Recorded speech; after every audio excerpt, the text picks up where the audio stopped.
Bugun sizlar bilan Malibu 2 1,5 litrli turboni avtomat korobkalarini polni sochib, qaytadan sborka qilib yig'amiz. Video oldidan bitta like bosib kuzatib turasizlar. Usta akalar uchun ham Malibu haydaydigan yoki bo'lmasa butunlay avtomat korobka haydaydigan akalar uchun ham albatta manfaatli bo'ladi. Malibu 2 1,5 litrli turbo 6 bosqichli uzatmalar qutisidan tashkil topgan. Ya'ni avtomat korobka, bular mexanika emas. Mexanika bilan avtomat korobkaning farqi, mexanikalarda sipleni bosish yordamida birinchi skoroskdan ikkinchi skoroskga almashtiriladi. Bularda esa 6 ta skorsi bitta nuqtaga jamlangan bo'ladi. Drive-ga olganingizdan keyin avtomatim o'zi skorni almashtiraveradi. Shuning uchun avtomat korobka deb nomlangan bo'ladi. Malibu 2 1,5 litrli turbo mashinasi maksimal tezligi 250 km/soat tezlikgacha chiqadi. 163 ta ot kuchiga ega. Shahar ichida 8,5 litr, danliga chiqqanda esa 6,5 litr benzin rasxod qiladi. Malibu haydaydigan yoki bo'lmasa Malibu olmoqchi bo'lgan akalar uchun foydali bo'lyapti degan umiddaman. Bu mashinamizni avtomat korobkalarini polni sochib, maydalab, filtrlarini hamda plastmassalarini to'liq almashtiriladi. Motor house servisida avtomat korobka remont, motor remont, ходовой remont, рулевой remont hamda programma xizmat turlari mavjud. Bizning servisimizda avtomat korobka yo'nalishi bo'yicha bosh mutaxassis ustamiz Master Umidjon. Shu Umidjon bilan birgalikda sizlarga Malibu mashinasini avtomat korobkalarni qanday qilib yechiladi, qanday qilib filtrlarini almashtiriladi, to'liq ma'lumotlarini berib o'tamiz. Malibularda har 100 ming kilometrda, nafaqat Malibu, barcha avtomat korobkalarda har 100 ming kilometrda avtomat korobkaning filtrlarini hamda plastmassalarini almashtiriladi. Filtr nima, plastmassa nima? Nima sababdan almashtiriladi degan savol sizda ham tug'ilyaptimi? Video davomida to'liq ma'lumotlarni berib o'tamiz. Video oldidan bitta like bosib kuzatib turasizlar. Like bosishdan maqsad nima? Agar siz videoga reaksiya bildirib, like bosib ketadigan bo'lsangiz, bu videomiz ko'proq insonlarga ko'rinishlikka sabab bo'lgan bo'lasiz. Agar siz texnikaga qiziqadigan shogird bo'ladigan bo'lsangiz yoki bo'lmasa oddiy mashina haydaydigan shofyor bo'ladigan bo'lsangiz ham qo'yib borayotgan videolarimiz albatta siz uchun manfaatli bo'ladi. Videoni kuzatib boring, to'liq korobka qanday yechilishligi, qanday remont qilinishligi haqida sizga to'liq ma'lumot berib boramiz.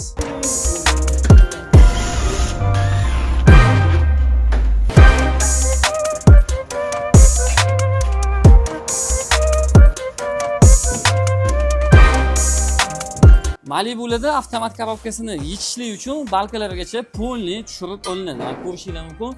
Mashinamiz taglari polni moylanib ketgan, gulshiter qismlarini, balka qismlarini polni yechiladi, rulovoy kolonka o'z joyida qoladi. Xuddi shuni singari qilib granatalarini osiltirib qo'yiladi.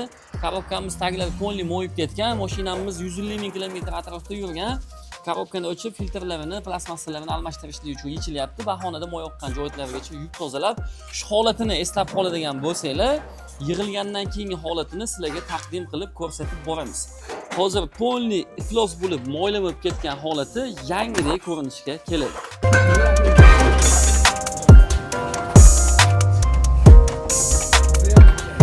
Malibu 2 1,5 litrli turbo korobkamizni yechib olganmiz. Ko'rdinglar, balkalarini, undan tashqari granatalarini, juda ko'p joylarini yechib olinadi.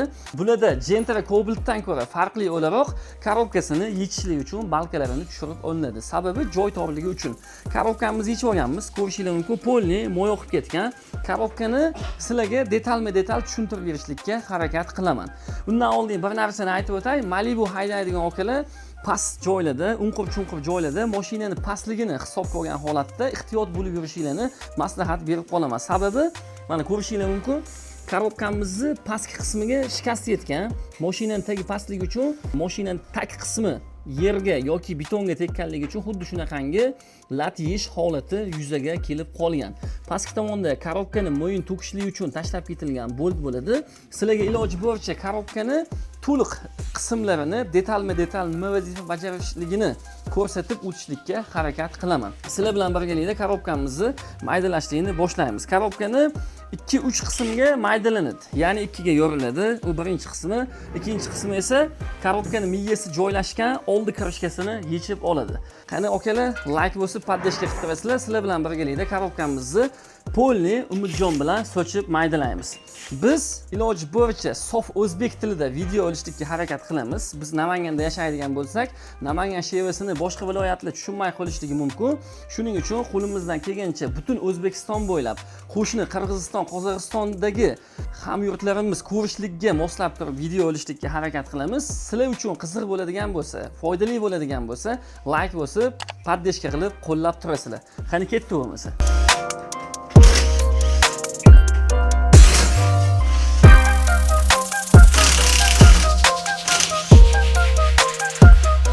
Korobkamizni 15 ta boltdan tashkil topgan qismlarini polni yechib olganmiz va ikkiga ajratishlikka tayyor holatda. Sizlar bilan birgalikda korobkamizni hali tarvuz yoradi-yu akalar, xuddi shuni singari qilib korobkamizni ikkiga yorib olamiz. Qani Umidjon ol. Biz avtomat korobka yo'nalishi bo'yicha mutaxassis tutamiz. Umidjon, master Umidjon. Ozgina oldindan ta'kidladim, yana qaytadan ta'kidlab o'taman. Bizning servisimizda motor, hadovoy, ro'lovoy, avtomat korobka programma yo'nalishlari bo'yicha mutaxassis ustalar bor. Bitta kishi hamma narsani qila olmaydi, chunki vaqti ham yetmaydi. Undan tashqari ko'p narsa qiladigan bo'lsa, chalg'ish holatlari ko'proq yuzaga kelib qoladi. Shuning uchun bitta mutaxassis ustani bitta yo'nalishga yo'naltirganmiz. Korobkamizni ikkiga ajratib oldik. Mana ko'rishinglar mumkin, akalar. Korobkani ichki qismini ochgandan keyin birinchi o'rinda ko'zga tashlanadigan narsa maslinniy nasos. Maslinniy nasos vazifasi moyni butun kanallarga tarqatib berish. Undan keyin esa mana ko'rishinglar mumkin filtr. Juda ko'p holatlarda sizlarga ko'p ta'kidlaydigan narsam korobka moyni har 50 ming kilometrda, filtrlarini esa 100 ming kilometrda almashtirishlik kerak deb aytaman. Filtr nima? Filtr korobkani, moyini butun sistemaga tarqatishlikdan oldin moyi ichidagi nagarlarni o'ziga to'plab, ushlab qoladigan narsa. Agar moyi vaqtida almashtirilmaydigan bo'lsa, filtr to'lishi tezroq bo'ladi. Agar bordi-yu, moy vaqtida almashtirib yuriladigan bo'lsa-chi, filtr to'lmaydimi deyiladigan bo'lsa, unda ham ma'lum miqdorda to'lib qolishligi mumkin. Agar moy vaqtida almashtirsangiz 150 ming kilometrda, moy muddatidan o'tib ketadigan bo'lsa, ya'ni 40 ming kilometr norma bo'ladigan bo'lsa, 50 ming 60 ming kilometrda almashtiradigan bo'lsangiz, filtr iskirishligi osonroq bo'ladi. Shuning uchun filtr vaqtida, moy vaqtida almashtirib yurishinglarni maslahat berib qolaman. Bu mashinamiz probegi 160 ming kilometr. Shu paytgacha korobkasi hali yechilmagan. Birinchi markasiga ochilyapti. Filtrlarini hamda plastmassalarini almashtirib yuboriladi. Plastmassa shu joyda sep joylashgan bo'ladi. Mana ko'rsatib o'taman. Shu joyda sep joylashgan bo'ladi. Bu narsa sepni ustidagi zashtnik, ya'ni aylangan paytda qolgan qismiga ziyon yetkazmaslik uchun qo'yilgan zashtnik desa ham bo'ladi. Sizlarga sodda qilib tushuntiradigan bo'lsam, velosiped hamma mingan, to'g'rimi? Shu velosipedda ham ustida zashtnigi bo'ladi. Bilasizlar, xuddi shuni singari zashtnik deb nomlasak ham bo'ladi. Xo'p, undan tashqari qolgan qismlari mas nasosni aytdik, filtr plastmassani aytdik. Undan keyingi narsalarni birin-ketin yechilish jarayonida ko'rsatib hamda ta'riflab tushuntirib boramiz. Yana bir asosiy ma'lumotni aytishlik hayolimdan ko'tarilay debdi. Motor katta bosim bilan ishlab turadi. Zavodit qilingan paytda bilasizlar, u motor quvvatini qanaqa qilib g'ildiraklarga uzatib beriladi. O'zidan-o'zi zavodit qilib qo'yadigan bo'lsangiz harakatlanib ketmaydi, to'g'rimi? Motor quvvatini korobkaga beriladi. Qanaqa qilib deyiladigan bo'lsa, motorda mahaviy bo'ladi. U mahaviyga shu gidromuftani qo'tirilgan bo'ladi. Orqa tomonni ko'rsat. Mana. Xullas, soddaroq qilib tushuntiriladigan bo'lsa, shu gidromuftani mahaviyga qo'tirilgan bo'ladi. Bu ma'lumot usta akalar uchun oddiy ishtilishligi mumkin. Biz bu videoni olishligimizdan maqsadimiz faqatgina usta akalarga emas, oddiy auditoriyaga ham tushunishligini xohlaymiz. Gidromufta motorga botgan bo'ladi, gidromuftaga esa korobka ulangan bo'ladi. Mana xuddi shu ko'rinishda, shu ko'rinayotgan mayda zuplar gidromuftani ichki qismiga kiradi. Gidromufta bunga ulandi. Endi esa gidromufta aylangan paytda, ya'ni motor aylanadigan bo'lsa, bu narsa aylanadi. Bu sep yordamida esa satelit deydi, xuddi shu satelit aylanadi. Motordan olinayotgan kuchni korobkaga qanaqa qilib berilishligini tushuntirdim. Ya'ni gidromufta yordamida korobkaga uzatib beriladi. Korobka aylangan vaqtida shu satelit ikkita granata yordamida ballonga kuchni taqsimlab beradi. Mana ko'rishinglar mumkin. Shu joyga granata tushadi. Narigi tarafiga ham xuddi shunaqangi granata tushadigan joyi bo'ladi. Adashmasam qisqa va lo'nda qilib sizlarga tushuntirib berdim. Motor aylanadi. Aylanayotgan maxavik yordamida gidromuft orqali korobka harakatga tushadi. Bu sep yordamida ikkita granataga kuchni taqsimlab beriladi. xalq orasida eng ko'p bahsga sabab bo'lgan mavzu yurib ketayotgan paytingizda to'xtaganingizdan keyin rushnoy tortib keyin parkovka ko'riladimi yoki bo'lmasa parkovka ko'rgandan keyin ham rushnoy tortsa bo'ladimi degan savolga korobkani ichki qismiga yuzlangan holatda javob berib o'tishlikka harakat qilamiz. Qaranglar akalar, bu korobkani ichidagi polni zupla bo'ladigan bo'lsa, siz yurib kelib to'xtagan vaqtingizda xuddi shunaqangi aylanib turib to'xtaydi. Endi siz parkovka ko'radigan bo'lsangiz, mana qarang. Shu qo'limda turgan narsa mana parkovka, mana skorost ushlab turibman mana. Shu holatda siz agar bordiyu parkovka ko'radigan bo'lsangiz, mana qarang. Drive'da turibdi, neytralkaga oldim, zadniga urdim, endi esa parkovkaga solaman. Ko'ryapsizlar? Xuddi shunaqangi holat yuzaga kelib qoladi. Nima demoqchiman? Agar siz to'xtagan vaqtingizda rushnoy tortib parkovkaga ursangiz ham hech qanaqangi muammo yuzaga kelmaydi. Parkovkaga urganingizdan keyin rushnoy tortsangiz ham hech qanaqangi muammo yuzaga kelmaydi. Bemalol xohlasangiz rushnoy torting, xohlasangiz parkovkaga uring. Internetda juda ko'p kuzatib qolamiz, juda ko'p ma'lumotlar like uchun, prosmotr uchun, shov-shuv bo'lishlik uchun noto'g'ri ma'lumot berib qolishlik holati kuzatiladi. Bu narsa juda ham mahkam, mustahkam bo'ladi. Muhimi tezlikni to'liq to'xtatgandan keyin parkovkaga solsangiz bo'ldi. Yurib ketayotgan vaqtingizda zarar yetib qolishligi mumkin. Birin-ketin korobkamizni boshqa qismlarini ham maydalashlikda davom etamiz.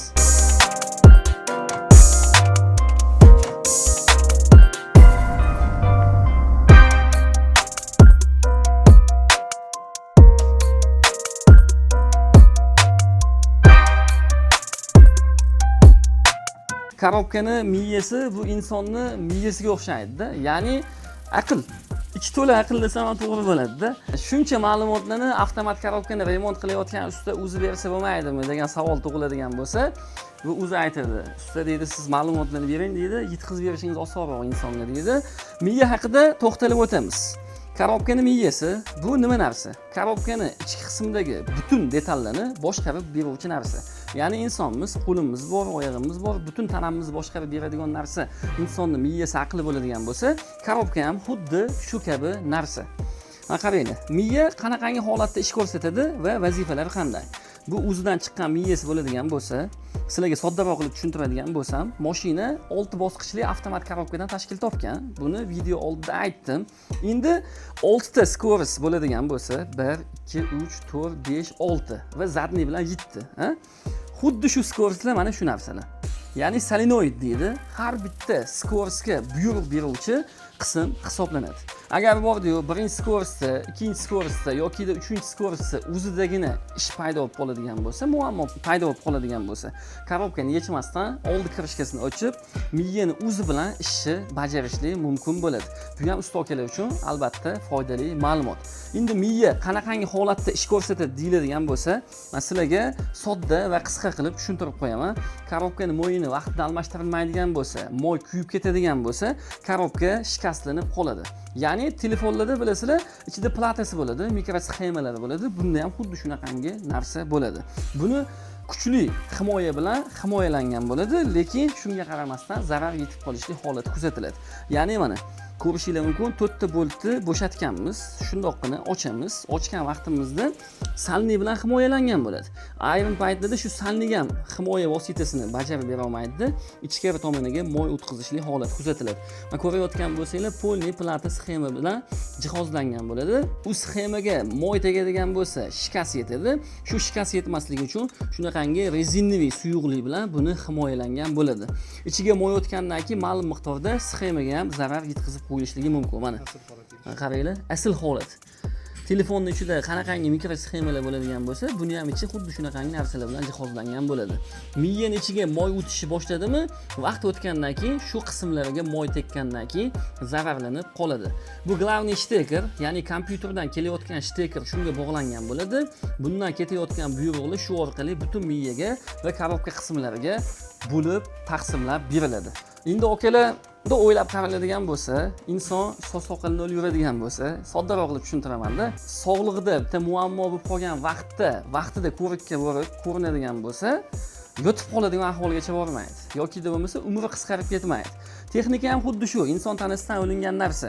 Vaqtida aytilgani kabi korobkani moylarini vaqtida almashtirib yuriladigan bo'lsa, filtrlarini vaqtida almashtirib yuriladigan bo'lsa, uzoq vaqtgacha xizmat qiladi. Biz ko'rsatdik, miyani ol, Umidjon.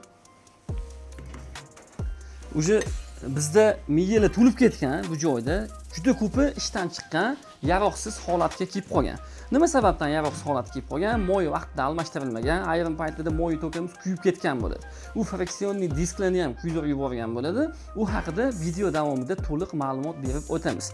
Hozir miya haqida asosiy tushunchamiz shuki, miya charchashligining asosiy sababi korobkani moyini vaqtida almashtirishlik bo'ladi va programmani keragidan ortiq rani pozni deydi. Ertaroq yoki kechroq. Rani deb hisoblaydigan bo'lsak, kerakdan ortiq kuchli programma yoziladigan bo'lsa ham bu miyaga ishdan chiqib qolishligi yoki bo'lmasa korobkaning ichki qismiga ham zarar yetkazib qo'yishligi mumkin bo'ladi.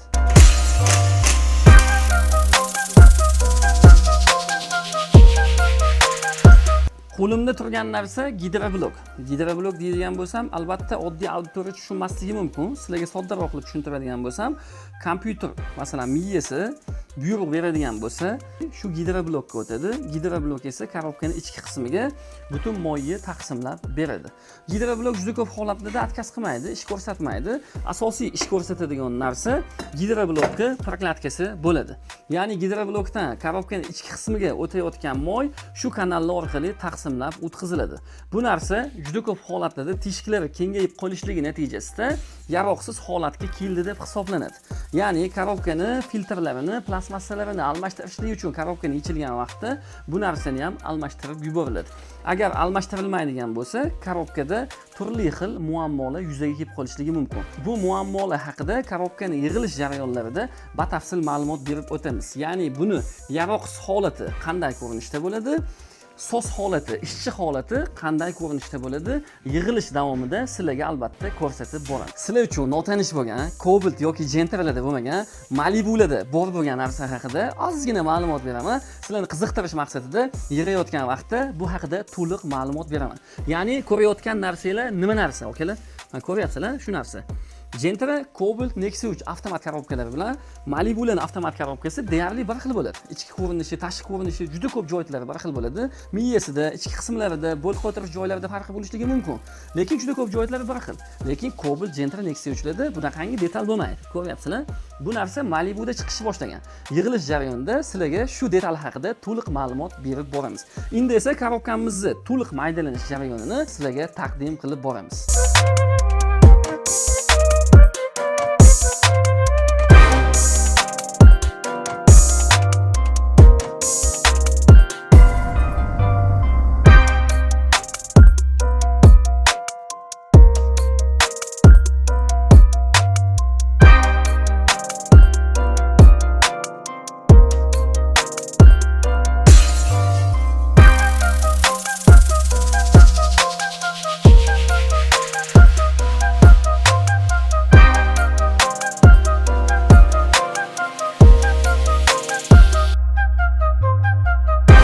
Qo'limda turgan korobkani moyi, bu narsasiz korobkani yig'a olmaymiz. Ko'rdinglar, videoni boshidan oxirigacha kuzatyapsizlar.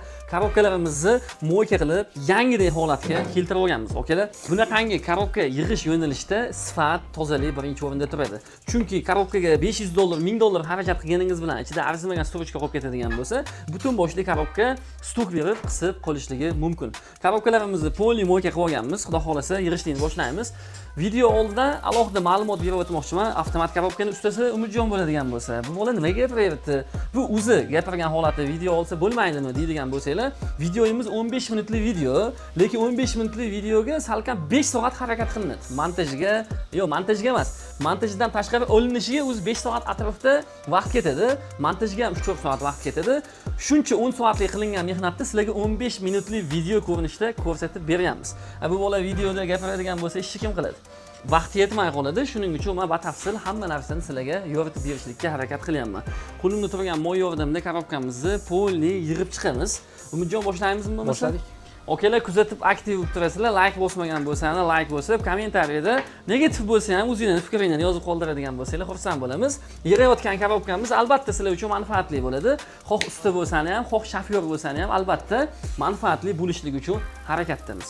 Umidjon avtomat karobkaning ustasi bo'ladigan bo'lsa, men bir mijoz sifatida yoki bo'lmasa qiziquvchan shogird sifatida buni savollarga ko'mib tashlayman. Qani savollarimizga javob bera oladimi yoki yo'qmi? Umidjon, xo'p, karobkamiz yig'ish boshladi. Karobkani yig'ishlikdan oldin birinchi o'rinda ichki qismiga moylab olish kerak. Moylab olinadi. Moylashlikdan maqsad Quruqlarni qolmasligi hisobiga. Zavod qilgan paytida shesanalar sirazi ishga tushadi, quruq ishqalanmasligi uchun. Bunda friksionli disklar ishqalanmasdan moy bilan ishqalanadi, muammo bo'lmasligi uchun. Tushunarli. Demak, maslin asosi to hamma qismiga moy yetkazib bergunga qadar ichida moy bo'ladigan bo'lsa, detalli quruq ishlamasdan moy bilan ishlagan holatda shikast yetib qolmaydi. Karobkaning ichki qismlarini, barcha qismlarini moylab oldik. Endi bu detalni qo'ysak bo'ladi. Bu detal nomi nima? Bu detal nomi dron 5-6 skorsda vazifasini o'taydi.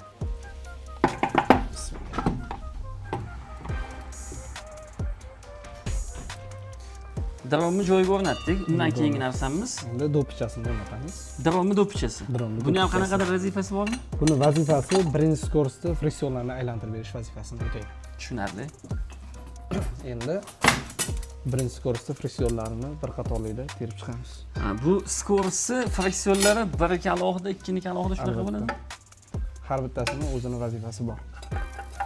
Bu friksionlarni o'ng chapi, birinchi, ikkinchisi bo'ladi. Agar noto'g'ri qo'yib qo'yiladigan bo'lsa, noto'g'ri qo'yiladigan bo'lsa, karobkani qisib qoladi. Tushunarli.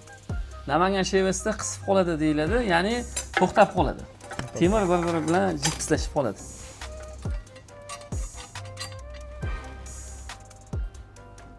Friksionlarni qo'yib bo'ldik. Friksionlar qo'yib bo'lindi. Iloji boricha karobkani yig'ayotgan vaqtimizda detalma-detal hamma narsa nomini va vazifasini aytib o'tadigan bo'lsak, kuzatayotgan obunachilarimiz uchun ham manfaatli bo'ladi. Bunisi shlyapacha deyiladi. Zatni tirishayotgani aylantirib berish vazifasini o'taydi. Okalar, yana bitta ma'lumot o'rnida aytib o'tay. Biz bu narsalarni o'zimizni shevamizdan kelib chiqib turib nomlaganmiz, juda ko'pini. O'zini zavodskoy nomi boshqacharoq bo'lishligi mumkin, negativ yozmaysizlar. Chunki masalan biz Namangan shahrida ish faoliyatimizni olib boradigan bo'lsak, Buxoroda yoki Xorazmda boshqacha nomlanishligi mumkin. Shuning uchun muhimi bu narsani vazifasini sizlarga yoritib berish. Buning nomi? Buning nomi tirshotka, zatning vazifasini o'taydi. Bu narsa zatniga urgan vaqtda ishlaydi. Zatniga faqat zatniga ishlaydi bu. Zatni muammo bo'ladigan bo'lsa, shuni o'zini ko'rilaveradi. Shuni o'zini ko'rilaveradi. Shartmi shunaqangi hamma joylariga moy sepib? Shar bittasini moylab chiqish kerak. 1 litr moy ishlatib qo'yarkansiz. Haligimda takrorlab o'tganingizdek, nasos toki moyni bunga yetkazdirguncha bular quruq ishqalanib qolmaydi. Tushunarli. Okalar, shunaqada juda ham qiziq, to'g'risi. Ko'rib turgan kishi mazza qiladi, zavq oladi. Lekin agar bordi xuddi shu ko'rinishda yig'ayotgan jarayonimiz, karobka ko'rjiqlari eski holati kabi iflos holatda bo'ladigan bo'lsa, inson tabian to'xtamaydi yig'ishlikka. Toza holatda yig'ishlik eng muhim omillardan bittasi hisoblanadi. Bu friksionlar nechinchi skorsi shunda? Bu friksionlar 4-skorda vazifasini o'taydi. Bu narsa nima? Bunisi tirshotkani aylantirib berib turish vazifasini o'taydi. Tirshotkani aylantirib. Tushunarli. Velosipedda sepiga zanjiriga o'xshaydi.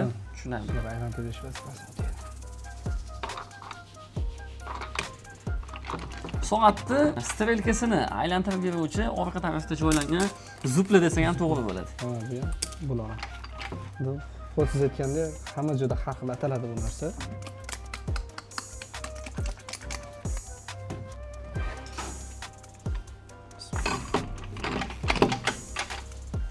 Buni ham unaqa katta vazifasi yo'q, menimcha. Faqat aylantirib berish vazifasini o'taydi. Gidromoftani aylantirib berish vazifasini o'taydi. Mana bu eng katta vazifani o'taydigan karona bo'ladi.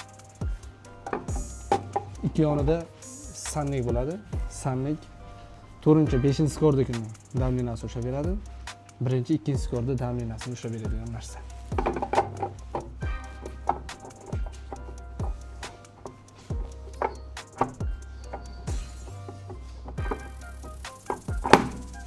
Avtomat karobkalarni eng ko'p holatlarda qaysi muammo bilan olib kelishadi? Svetoforlarga kelganda diqqillab qolyapti. Sekinlayotgan paytda diqqillab qolyapti deyishadi. Yanachi? O'zimizni tilda tushuntirganda shu holat. Ikkinchisi D'ga urgan paytda diqqillab qolyapti. Uchinchisi 100 ming 120 ming o'tgandan keyin adaptatsiya qilib miyasini kuydirib qo'yish muammolari juda ko'p kuzatilyapti. Adaptatsiya nima uchun qilinadi? Yurib turgan mashinani shunchaki qildiriladimi yoki bo'lmasa aynan qaysidir bir muammo uchunmi? Ko'pchilik yog'ni almashtirgandan keyin adaptatsiya qilish kerak deyiladi. Uni qachonki muammo bo'lsa, adaptatsiya qilish kerak. Agar muammo kuzatilmagan holatda bo'ladigan bo'lsa, umuman keragi yo'q. Tushunarli. Demak, 100 ming kilometr atrofda yurgan mashina bo'ladigan bo'lsa, korobka moylarini almashtirgandan keyin shofyorga tavsiya beriladi bu narsani, lekin u tavsiya shart emas o'zi aslida. Tushunarli. Biz qo'ygan fraksionlarimiz qaysi ko'rdi? Fraksionlar bu ikkinchi skordiki. Tepadan kelganda bu ikkinchi skorda vazifasini o'taydi. Bulardagi 1, 2, 3, 4 ketma-ketlikda ketmaydi. Chunki mana bu narsa davlinani beradi. Gidroblok har bittasiga liniyasiga urib beradi. Bu ikkita liniyadan urib bergandan keyin 1, pastki 1, 3, 5, 4, 2 ashlagan vazifani o'taydi. Tushunarli. Boyaga savolim chala qoldi. Eng ko'p keladigan muammo demak svetoforlarga kelib to'xtayotganda, ya'ni sekinlayotgan paytda diqillashi, mashina zavod qilib parkovkadan drive qilgan vaqtda diqillashning holati. Diqillab qolishi muammolari. Endi savol, shu narsa nima sababdan diqillab qoladi? O'sha diqqillab qolgan vaqtida qaysi detal ish ko'rsatgan bo'ladi? Ko'proq holatlarda gidroblok bilan miyada muammo paydo bo'lib qoladi. Uchinchi muammosi zatni sanlikda muammo bo'lib qoladi. Zatni sanlik ketadigan bo'lsa, zatni ko'rganda bo'ladi u narsa yoki zatni sanlik drive ko'rgan vaqtda ham bildiradimi asosan? Chunki urib turgan paytingizda zatni sanlik damini ushlolmay qoladi. Sirasida urilganda damini yetkazib bera olmagan hisobiga mashina bitta siltanib qoladi. Xuddi orqasidan kimdir kelib urgandek bo'lib. O'z fraksionlarni adashmasam hammasini joyiga joylab bo'ldik. Bu shaybani vazifasi nima? Bu shaybani vazifasi separatorda tagini aylantirib berish vazifasini o'taydi. Ishqalanib qolmasligi uchun. Agar bu shaybani qo'yilmaydigan bo'lsa, bu katta qism detal bu tomoniga tegib, ishqalanib, his qilish mashinada o'ta katta ovoz chiqarib qoladi bu holat. Ish faoliyatingiz davomida hech shu shaybani qo'ymasdan ketishlik holat kuzatilganmi? Yo'q. Chunki xato qilishga haqqingiz yo'q. Xato qilishga haqqim yo'q. Meni bitta xatoyim 3-4 soat yana qaytadan mehnat qilishga olib keladi. Tushunarli. Savolim chala qoldi. Korobkada kuzatiladigan eng ko'p muammolar haqida gaplashdik. Sekinlayotgan paytda diqqillashligi, qo'zg'alayotgan paytda drive-ga urgan paytda diqqillashligi, o'sha muammolar qaysi detaldan bo'lishligini ham aytdik. Endi savol, shu muammo nima sababdan yuzaga kelib qoladi? Ya'ni ayrim mashinalarni korobka remontga olib kelishadi. 30 ming, 50 ming kilometrda olib kelganlarni ham ko'rdim. Lekin 200 ming kilometrgacha ochmasdan muammosi haydaganini ham ko'rdim. Shuning uchun bizni kuzatayotgan auditoriyamiz uchun ham bu narsa eng kerakli narsalardan hisoblanadi. Shu holatga tushib qolmasligi uchun korobkani qaysi holatda haydashlik kerak? Qonun qoidasi yoki bo'lmasa parvarish qiladigan, qaraydigan, nimadir narsasi bo'ladigan bo'lsa, aytib o'tadigan bo'lsak, auditoriyamiz uchun ham albatta foydali bo'ladi. Qiziq, to'g'ri. Xo'sh, bu holatlarda birinchi muammo chiqarishligi sabab sizlar uchun eng kerakli bo'lgan savolni berdim. Agar bordi yana qanaqadir mashinalarda kuzatilayotgan muammo bo'ladigan bo'lsa, kommentariyaga yozib qoldiradigan bo'lsanglar, qolib ketganlarini bundan keyingi videolarda hammasini olib chiqamiz. Aksariyat holatlarda insonlarda o'z sababchi bo'ladi bu korobka buzilishiga. Birinchi muammosi D'ga urib turib, sразу buksovat qilib chiqib ketishligi. Sekin qo'zg'almaysizda, taxometr birda turgan bo'lsa, birdaniga sразу 4,5 mingga olib turib almashtirish. U narsa birdaniga bo'lmaydi. Ma'lum bir jarayondan keyin asta-sekinlik bilan. Tushunarli. Yana-chi? Ikkinchi muammosi yog'ni vaqtida almashilmasligi. Aylanib urgilib ko'p narsa holatlarda yog'ga qadaladi. Yog' o'z xususiyatini yo'qotgandan keyin suyulib miyadagi solenoidlarni dominasini ushlab bera olmay qoladi. Shu hisoblarda keladi. Agar moyni o'z vaqtida filtrni o'z vaqtida almashtirib yuriladigan bo'lsa, mashina uzoq muddat xizmat qilib beradi. Tushunarli. Demak, avtomat korobka mashinasi bo'ladigan bo'lsa, korobkani umri uzun bo'lishligi uchun korobkani moylarini hamda ichida turadigan filtrlarini vaqtida almashtirishlik kerak. Endi senga savol, ish faoliyating davomida korobka deylu filtr almashtiriladi har 100 ming kilometrda, to'g'rimi? Filtr vaqtda almashtirib yuribdi. Masalan, 100 ming kilometrda keldi, filtr bilan almashtirib berdi. U mashina 200 mingda keldi, yana filtr bilan almashtirib berdi. Misol uchun. Shunaqangi o'z vaqtida ko'rsatib yurgan mashinalar necha ming kilometrgacha yurganini ko'rgansan. O'zimni boshida o'tgan narsa, bitta yaqin akamiz mashinasini qilib berib yurganman. Har 100 mingda faqat yog' bilan filtr almashtiramiz. Biror marta muammo bo'lmagan. 4-marta ochgan paytimizda o'shanda 520 ming yurgan, faqat vtulkani almashtirganmiz. 520 ming. 520 mingda biror marta miya almashtirilmagan yoki frissionli disk almashtirilmagan. 520 mingda bir marta vtulka almashtirilgan. U mashina hozirgacha yuribdi. Hali ham yuribmiz. Muammosiz. Miya almashtirish, diqqillab qolish, unaqangi muammo bilan umuman kelmagan. Tushunarli. Demak, hozir eng asosiy kelib qadalayotgan narsa moyi probegini o'tkazib yorib yurishlik yoki bo'lmasa ichidagi filtrlarni almashtirmaslik. Okalar, filtr haqida alohida ma'lumot berib o'tamiz. Hozir shu jarayonlarga yaqinlashib qoldi. Filtr o'zi nima, vazifasi nima, to'liq sizlarga ko'rsatib berishlikka harakat qilamiz. Mashinani korobkasining ichidagi filtrlarini, moylarini deb bekordan bekorga ko'p marotaba aytilmaydi, chunki moy suyulib ketadigan bo'lsa, sizni foydangizga emas, ziyoningizga ishlashligi mumkin. Birdaniga emas. Ozgina muddat o'tgandan keyin sodda qilib misol keltiradigan bo'lsam, oddiy misol insonmiz tanamizda qon kamayib ketadigan bo'lsa, ma'lum miqdorda bildirmaydi, lekin u narsa ko'payib ketadigan bo'lsa, moyi kamligi ko'payib ketadigan bo'lsa, aylanib qanaqadir bitta muammolarga sabab bo'lishligi mumkin. Bular ham xuddi shuni singari narsa. Moy kam bo'ladigan bo'lsa yoki bo'lmasa iskirib ketadigan bo'lsa, korobka qismiga zarar yetkazib qo'yadi. Ozgina ma'lumot berib o'tamiz. Bu qo'ygan ikkita plastmassamiz nima? Bu narsamiz nima? Bu plastmassa, buni ham kod turganingizdek plastmassa. Buni vazifasi domenada yog' kirib kelgani hisobiga bu sepni yog'lab berib turish vazifasini o'taydi. Tushunarli. Demak, bu tomondan davleniyada moy buni ichiga kiradi, bu sepni doimiy ravishda moy tashab berib turadi. Moy tashab berib turadi. Sep quruq ishqalanmasligini hisobiga. Tushunarli. Korobka yonbosh turgan holatda yog' mana bu yerda aylanib turib, sepni faqat yog'lab berib turish vazifasi. Okalar, korobka hozir shu holatda turgan bo'lsa, mashinada turgan vaqtda bu narsa bu vertikal ko'rinishda turadi. Doimiy ravishda bu joyda ma'lum miqdorda moy o'rnab turadi, sep aylangan vaqtda qanchadir miqdorda sepni moylab berib turadi. Lekin sep ham mashina tortsa bo'ladi lekin. Albatta. Sep qilgan qaranglar, okalar, sep. Bu sepni vazifasi korobkamizni maydalanayotgan vaqtda ham atdim, motordagi quvvat korobkaga o'tadi. Korobkadagi quvvat granata ikkita yurish qismiga, ya'ni g'ildiraklarga o'tishlik uchun sep bu vazifani bajarib beradi. 5 oy oldin esingizda bo'lsa video qo'yganmiz, sepni uzib yuborgan. Malibu kelgan. O'shani uzilishiga sabab mana shu bitta plastmassa yo'qligi bo'lgan. Quruq ishqalanganning hisobiga, qattiq оборотda haydaganning hisobiga sep uzilib maydalanib ketdi. Plastmassa nima sababdan yo'q bo'lgan? Bizdan oldingi holatda ochgan, ko'pchilik bu plastmassani ahamiyati yo'q deydi. Bu o'ta katta narsani vazifasini o'taydi. Agar bu bo'lmasa, mana shu quruq ishqalanib qolib turib, mashinada yurganingizda g'ijirlagan ovozlar chiqib qoladi. Velosipedni sepini ham yog'lamasangiz g'ijirlagan ovoz chiqib qoladi-ku. Yog'lasangiz sirasi yo'q bo'ladi. Bunda ham xuddi shunaqa narsalar bo'ladi. Okalar, ayrim muammolar bo'ladi. Misol uchun, qaysidir bitta detalni, shu narsani qo'ymay ketadigan bo'lsangiz, bu narsani qo'ymaganligingiz sirasi bilinadi. Ya'ni mashinani yurg'izgan vaqtingizda mashina harakatlanmaydi. Lekin ayrim narsalarni qo'ymay o'tib ketiladigan bo'lsa yoki bo'lmasa xato qilib qo'yiladigan bo'lsa, ma'lum bir vaqtdan keyin, ma'lum bir kilometrdan keyin o'zini salbiy natijalarini ko'rsatib qolishligi mumkin. Shuning uchun yechayotganda ham, yig'ayotganda ham juda ham e'tiborli bo'lib yig'ishlik kerak. Arzimagan bitta kichkina xatoyingiz katta muammolarga sabab bo'lishligi mumkin. Albatta.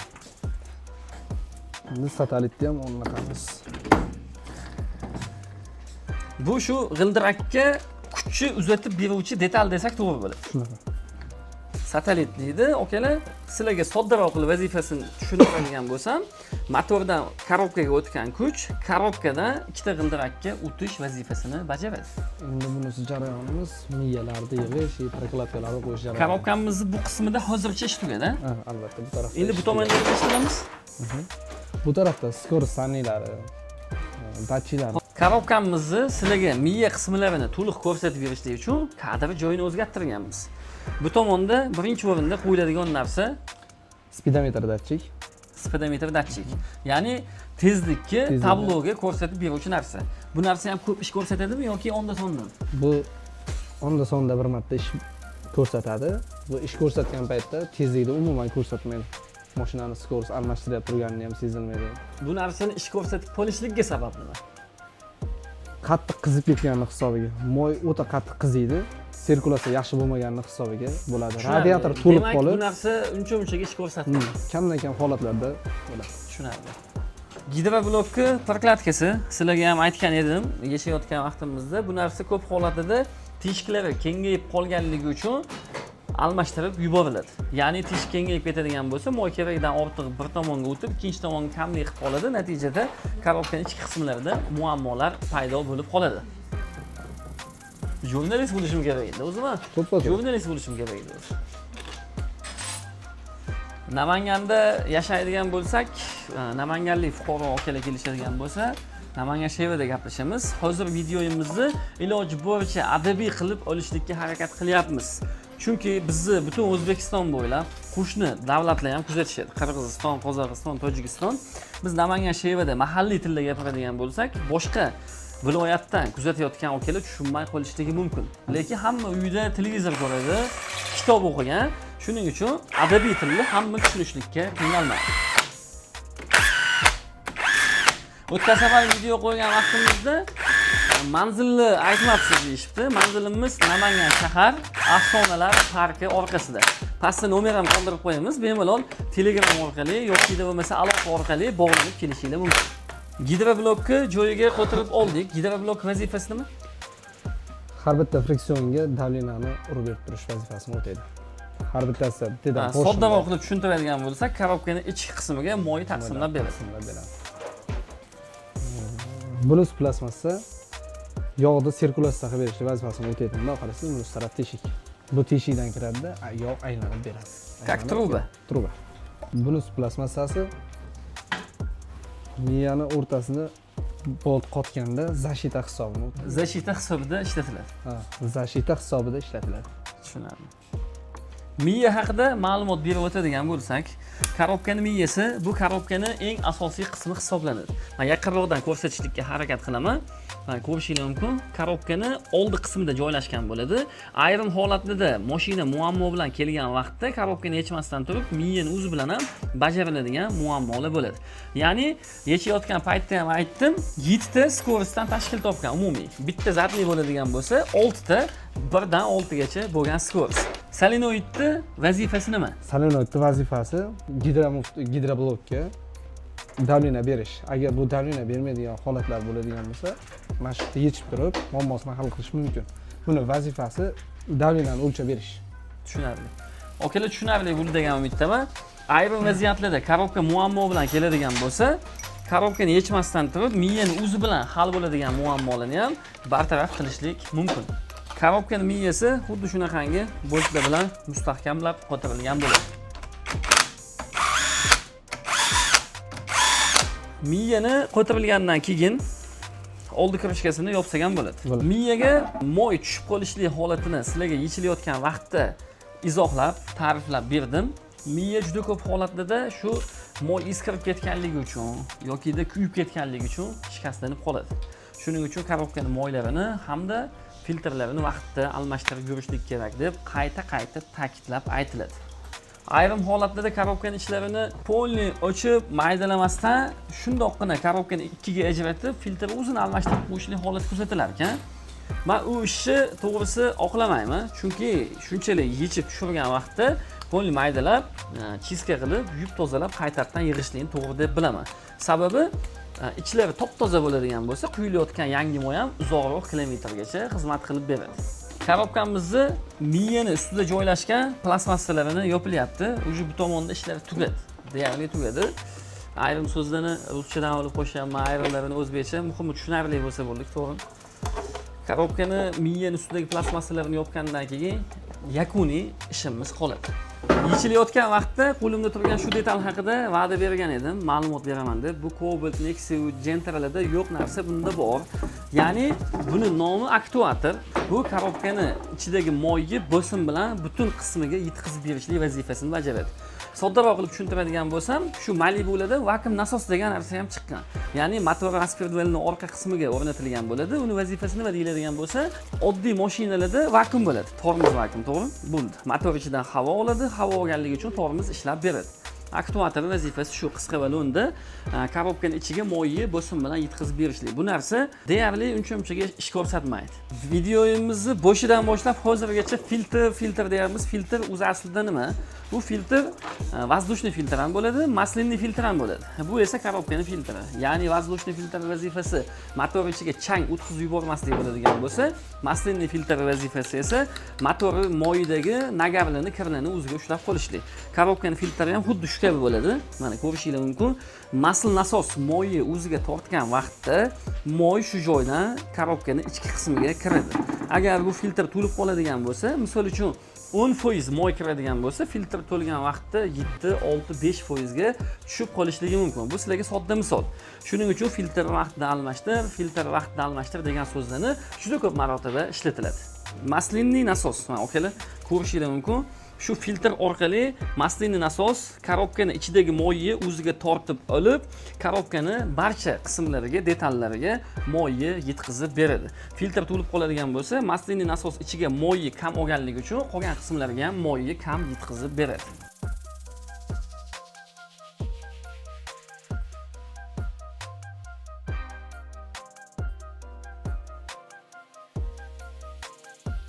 Okalar, shu bilan vazifamiz o'z nihoyasiga yetish arafasida. Ya'ni korobkaning ichidagi barcha qismlarini, detallarini sizlarga nomma-nom vazifalari bilan yetkazib berishlikka harakat qildik. Ishimiz o'z yakuniga yetmoqda.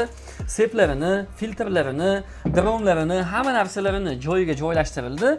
Korobkani ikki qismga ajralgan bo'ladi. Buni yechayotgan vaqtda ham sizlarga ko'rsatdik.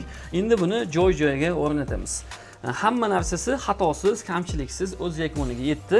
Bu korobkani ochishligimizdan maqsad nima edi? Filtrlari to'lgan bo'lsa, almashtirish. Mana ko'rishingiz mumkin, korobkamizni o'z joyiga o'rnatilyapti. Xuddi shu ko'rinishda korobka tushadi. Bu tomonda bitta granata salnik, bu tomonda esa bitta granata salnik bo'ladi. Bu granata salniklarning vazifasi nima? Yurish qismiga aloqador bo'lgan granata korobkaning ichiga kirgan vaqtda korobkaning ichidagi moy tashqariga chiqib ketmaslik vazifasini bajaradi. Bundan tashqari esa korobkamizning o'rta qismida ham salnigi bo'ladi. Bu ham xuddi shunaqangi vazifani bajaradi. Salniklar umumiy vazifasi bitta. Ya'ni motor ichki qismidagi moyni yoki bo'lmasa antifriz bo'ladigan bo'lsa, antifrizni tashqari qismga chiqarib yubormaslik bo'ladi. Video roligimiz manfaatli bo'ldi degan umiddaman. Malibu 2 1,5 litrli turboni korobkalarini to'liq yig'ilish jarayonini sizlarga ko'rsatib berdik. Bu videoni Malibu Cobalt yoki bo'lmasa Nexia 3 haydaydigan tanishlarga yuborib qo'yasizlar. Biz joylagan videomiz orqali muddatidan oldin rasxod qilishmaydigan bo'lsa yoki bo'lmasa sababsiz, ozgina bee'tiborli sababli katta muammolarga tushmaydigan bo'lsa, xursand bo'lamiz. Videomiz o'z yakuniga yetdi. Bundan keyin qaysi mashinani avtomat korobkasini yoki bo'lmasa motorini yig'ishlikni sizlarga ko'rsatib beraylik. Kommentariyada yozib qoldirasizlar. Inshaalloh sizlar uchun manfaatli bo'lgan videolarni qo'yib borishlikka harakat qilamiz.